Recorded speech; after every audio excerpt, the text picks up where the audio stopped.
Hi అండి. బీరకాయ curry ఇంకా క్యారెట్ రైస్ 2 చేసేద్దామని ఒకేసారి పెట్టేసాననమాట. టైం గూడా 11 అయిపోయిందండి. ఇంక ఇవి 2 అయిపోయి బాక్స్ పెట్టేసరికి టైం కాస్త అయిపోతుంది. ఇంకా సింపుల్‌గా ఇంకా క్యారెట్ రైస్ అయితే చేసేస్తున్నానండి. ఇది తురుమైతే వేసేసి కాసేపు మగ్గిచ్చానంటే ఇంక సరిపోతుందనమాట. ఇంకా బీరకాయ కర్రీలో కొంచెం ఉప్పు, కారం, పసుపు వేసేసి మగ్గిచ్చానంటే బీరకాయ కర్రీ కూడా రెడీ అయిపోతుందండి. సింపుల్‌గా ఉంటాయన్నమాట. మళ్ళీ ఈవినింగ్ ఏదో ఒక ఫ్రై ఏదో ఒకటి ఉంటుందండి. ఇప్పుడే కష్టపడిపోయి ఇవన్నీ చేసేసి పక్కన పెట్టేస్తే సాయంత్రం అవన్నీ మిగిలిపోతాయన్నమాట. అందుకే కొంచెం కొంచెం చేస్తాను.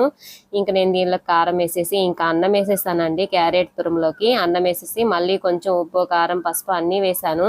ఇప్పుడైతే కలిపేసామంటే రైస్ కూడా పట్టేస్తుంది అనమాట. లాస్ట్లో కరివేపాకు వేస్తానండి. ఆ స్మెల్ భలే ఉంటదన్నమాట లాస్ట్లో వేస్తేను. ఇంక దాన్నైతే కలిపి మూత పెట్టేసానండి. కాసేపటికి బాగా రెడీ అయిపోయిందనమాట పొడి పొడిగాను.